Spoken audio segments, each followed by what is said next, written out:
زیادہ سے زیادہ عبادت میں، تلاوت میں، نماز میں، دعاؤں میں لگانا چاہیے۔ اعتکاف میں انسان کی دعائیں بہت قبول ہوتی ہیں، تو رات کا آخری حصہ بھی ہو اور رمضان کا آخری عشرہ بھی ہو اور اعتکاف کی حالت بھی ہو، تو اتنے یعنی دعا کی قبولیت کا اس سے بڑا سبب کوئی ہو نہیں سکتا۔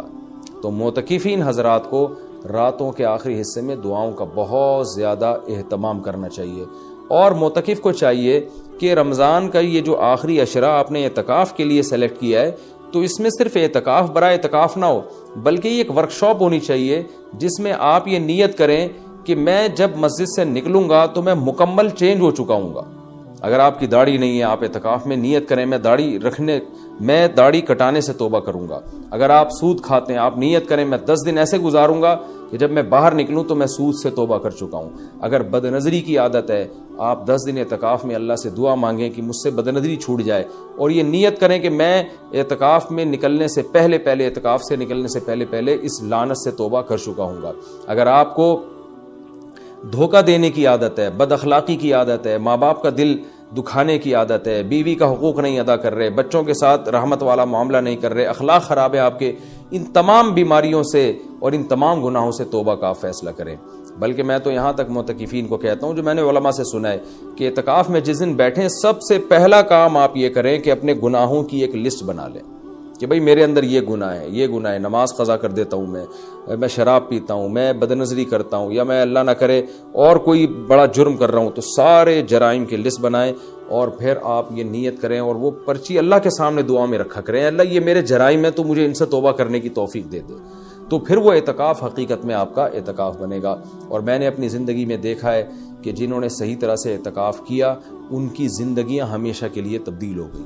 اکثر توبہ کرنے والے وہ ہوتے ہیں جو اعتکاف میں جا کر ان کو توبہ کی توفیق ملتی ہے۔ تو یہ بہت بڑی عبادت ہے، اس کا اہتمام کرنا چاہیے۔ دوسری بات، پہلے دن سے اپنا عبادت کا کوئی اسکیجول بنا لینا چاہیے۔ ایسا نہ ہو کہ آپ آ کے بیٹھ گئے، اب سوچنے میں 3 دن گزار دیں گے کہ آپ نے کرنا کیا ہے۔ تو اپنا ایک اسکیجول بنائے کہ بھئی تہجد کتنی، تراویح کی تو پابندی کرنی ہے، تہجد کتنی پڑھنی ہے اور کتنے پارے اس میں پڑھنے ہیں، یا کتنی مقدار میں تلاوت اس میں کرنی ہے، تسبیحات کتنی کرنی ہے، کون سی کرنی ہے، دعا کس وقت مانگنی ہے، کتنی دیر مانگنی ہے، یہ پورا ایک اسکیجول پہلے سے ہونا چاہیے آپ کا۔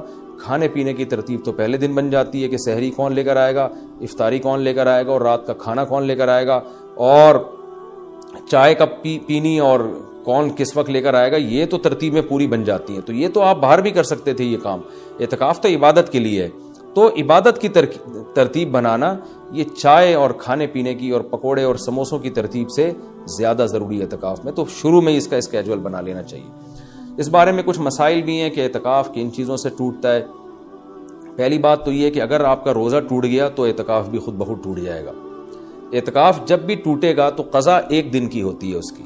جیسے کسی کا اعتکاف ٹوٹ گیا تو وہ اگلے ہی دن مغرب سے پہلے قضا کی نیت کر لے، اور یہ نیت کرے کہ میں جو آج اعتکاف ٹوٹا ہے اس کی میں قضا کر رہا ہوں، کیونکہ وہ سنت اعتکاف تو اب اس کا ختم ہو جائے گا۔ وہ ایک قضا اعتکاف کرے اور پھر آگے نفلی اعتکاف کی نیت سے مزید دن اگر باقی ہیں تو مسجد میں بیٹھ جائے، تو وہ 24 گھنٹے روزے کے ساتھ قضا اعتکاف کی نیت کر لے گا، یعنی 24 گھنٹے اعتکاف ہوگا اور روزے کے ساتھ، روزہ جو صبح صادق سے غروب آفتاب تک ہوتا ہے۔ کن چیزوں سے اعتکاف ٹوٹتا ہے میں اس پہ تذکرہ کر رہا تھا۔ ایک، روزہ اگر ٹوٹ گیا تو اعتکاف بھی ٹوٹ جائے گا۔ دوسرا، بلا شرعی عذر اگر آپ مسجد سے باہر نکل گئے تو آپ کا اعتکاف ٹوٹ جائے گا۔ شرعی عذر کیا ہے؟ شرعی عذر ہے سب سے پہلے قضاء حاجت ہے۔ قضاء حاجت کے لیے آپ جا سکتے ہیں اور اس دوران چلتے چلتے باتیں بھی کر سکتے ہیں، رک کے آپ باتیں نہیں کر سکتے۔ آپ واش روم تک پہنچے، پتہ چلا جی واش روم کا دروازہ بند ہے، کوئی پہلے سے وہاں موجود ہے، تو آپ اس کے انتظار میں وہیں کھڑے رہ سکتے ہیں، اس سے اعتکاف نہیں ٹوٹتا۔ وہاں کھڑے کھڑے آپ کسی سے موبائل پہ بھی بات کر سکتے ہیں، آپس میں بھی بات کر سکتے ہیں۔ ہاں، بندہ باہر نکل آیا اور پھر بھی آپ موبائل پہ لگے ہوئے ہیں تو آپ کا اعتکاف ٹوٹ جائے گا، کیونکہ اب یہ آپ کا کھڑا ہونا یہ شرعی عذر کے بغیر ہے۔ وضو کے لیے آپ جا سکتے ہیں، جب آپ وضو کے لیے گئے تو نل کا کھولا آپ نے، وضو کے دوران آپ بات چیت کر رہے ہیں، اس سے اعتکاف نہیں ٹوٹے گا۔ وہ الگ بات ہے وضو کے دوران بات چیت نہیں کرنی چاہیے، لیکن اس سے اعتکاف نہیں ٹوٹے گا، کیونکہ آپ نے اس بات چیت میں الگ سے ٹائم نہیں لگایا، وضو کے دوران ہی آپ نے بات چیت کی ہے، وضو آپ نے پراپر طریقے سے کیا، اور اب آپ وہاں بیٹھے بیٹھے وضو کی دعا پڑھ رہے ہیں یا کچھ اور پڑھ رہے ہیں تو اس سے بھی اعتکاف ٹوٹ جائے گا۔ کیونکہ پراپر وضو کرنے کے بعد آپ پر لازم تھا کہ آپ اٹھ کے مسجد میں آئیں. ہاں جلدی وضو کرنا ضروری نہیں ہے. بعض لوگ وہمی ہوتے ہیں, وہ سمجھتے ہیں میں اعتکاف سے مسجد سے باہر نکل کے وضو کروں تو بہت اسپیڈ میں کریں. ایسا کچھ بھی نہیں ہے. تمیز سے, آرام سے, شرافت سے, اعتدال سے آپ وضو کریں, جو پراپر طریقہ ہے وضو کرنے کا. جب آپ وضو میں قلی کر رہے ہیں تو اس دوران آپ ٹوتھ پیسٹ یا برش بھی کر سکتے ہیں مسواک کی نیت سے. ہاں وضو کرنے کے بعد الگ سے پھر یا الگ سے ٹوتھ پیسٹ یا مسواک کرنے کے لیے مسجد سے باہر جانا, اس سے اعتکاف ٹوٹ جائے گا. وضو کے دوران وضو ہی کی نیت سے یہ کام کیا جا سکتا ہے, تو اس سے اعتکاف نہیں ٹوٹے گا. اسی طرح اگر کسی کے لیے گھر سے کھانے پینے کا انتظام نہیں ہو رہا, کوئی لا کے دینے والا نہیں ہے, تو وہ مجبوراً کھانا کھانے کے لیے بھی باہر جا سکتا ہے, کیونکہ یہ کھانا بھی انسان کی بنیادی ضرورتوں میں سے. آپ ہوٹل سے کھانا خریدنے کے لیے مجبوری میں جا سکتے ہیں اور لا سکتے ہیں. غسل کے لیے, فرض غسل کے لیے تو اعتکاف سے باہر نکلنا بالکل جائز ہے. سنت غسل کے لیے جو راجح قول ہے, جو دلیل کے لحاظ سے قوی ہے, اس کے مطابق سنت غسل کے لیے آپ اعتکاف کے لیے گھر مسجد سے باہر نہیں جا سکتے, چاہے وہ جمعے کا دن ہو یا کوئی بھی دن ہو. راجح قول بہرحال جمہور کا قول یہی ہے, اگرچہ کچھ علماء دوسرے قول کے بھی قائل ہیں, لیکن جو راجح قول ہے, جو جمہور کا قول ہے, جس پہ فتویٰ اب تک دیا جاتا رہا ہے, وہ یہی ہے کہ آپ غسل نہیں کر سکتے.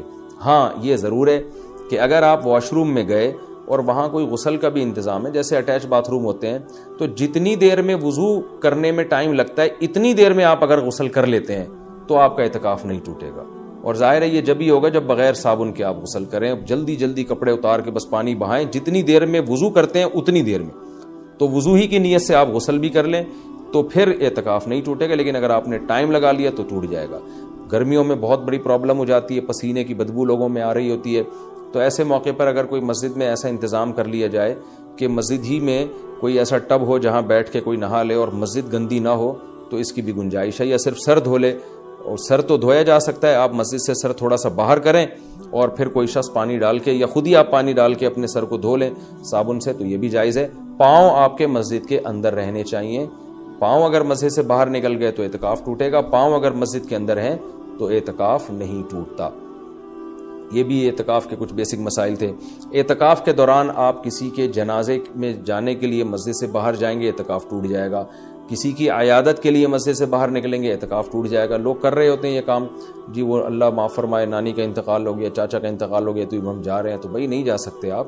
جس کا بھی انتقال ہو گیا اس کے لیے یہیں بیٹھ کے آپ دعائیں مغفرت کریں, اور ان کا جنازہ اگر وہیں آ جاتا ہے تو مسجد کے اندر بعض جگہوں پہ صفیں بنتی ہیں, جنازہ باہر رکھا جاتا ہے تو ٹھیک ہے, مسجد سے باہر آپ نہیں جا سکتے. اسی طرح ایک اور بھی گنجائش ہے کہ اگر کسی کو اعتکاف کے دوران پہلے سے پتہ ہے کہ مجھے کسی ضروری کام سے جانا پڑے گا, تو وہ مستثنا بھی کر سکتا ہے. یعنی اعتکاف میں بیٹھنے سے پہلے وہ یہ نیت کر لے کہ فلاں دن اتنے ٹائم تک کا جو وقت ہے میں اعتکاف سے خارج کر رہا ہوں, تو وہ فلاں دن جب آئے گا تو وہ مخصوص ٹائم اس کا اعتکاف میں داخل ہی نہیں ہوگا, تو اس دوران وہ مسجد سے باہر جا سکے گا, اس کا اعتکاف نہیں ٹوٹے گا. یا وہ یہ کہہ لے کہ جیسے کسی نے پیپر دینا ہے تو وہ یہ نیت کر رہے کہ بھائی میں اعتکاف میں تو بیٹھ رہا ہوں, لیکن میرا ایم اے اسلامیات کا یا میرا اکنامکس کا پیپر ہے, تو میں جب پیپر کا ٹائم ہوگا تو میں جاؤں گا پیپر دینے کے لیے, اور پیپر دے کے فوراً واپس آ جاؤں گا. تو پہلے سے جو نیت کر لے گا تو اس میں وہ ٹائم اعتکاف میں داخل ہی نہیں ہوگا, اور اس عمل کی وجہ سے اس کا اعتکاف ٹوٹے گا نہیں. البتہ سنت بہرحال یہی ہے کہ پراپر 10 دن تک مسلسل اعتکاف کیا جائے. تو یہ کچھ موٹے موٹے مسائل تھے اعتکاف کے. اور رمضان میں روزے کی حالت میں سرما لگانے سے, کان میں آنکھ میں دوا ڈالنے سے روزہ بھی نہیں ٹوٹتا, اعتکاف بھی نہیں ٹوٹتا. خوشبو لگانے سے نہ روزہ ٹوٹتا ہے نہ اعتکاف ٹوٹتا ہے.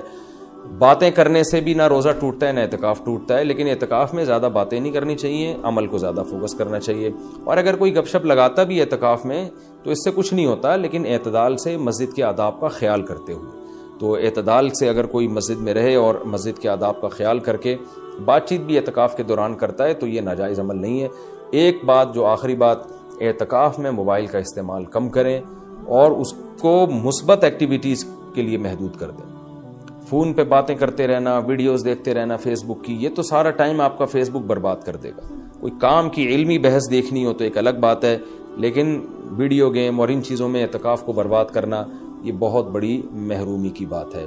اللہ تعالیٰ سے دعا ہے کہ اس رمضان کے اس عشرے کو اللہ ہم سب کے لیے رحمت بنائے, اور اعتکاف میں خاص طور پر اس وبا کے بارے میں، اس وبا کے لیے سب مل کے دعا کریں۔ معتکفین حضرات سے خاص طور پہ گزارش ہے، کیونکہ ان کی دعاؤں کی قبولیت کا امکان زیادہ ہے۔ یہ جو کرونا کی وبا انڈیا میں پھیلی ہوئی ہے، پوری دنیا کو اپنے لپیٹ میں لیا ہوا ہے، لاکھوں لوگ لقمہ اجل بن گئے، پتہ نہیں کتنوں کی موت اور مقدر ہے۔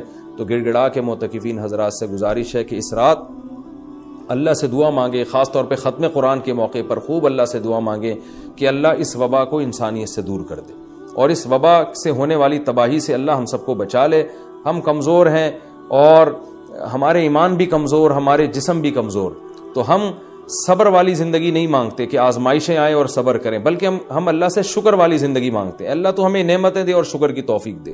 ہاں اگر کوئی مصیبت مقدر میں ہے ہی تو اللہ ہمیں صبر کی توفیق دے، لیکن اللہ ہم سے مصیبتوں کو دور کر لے۔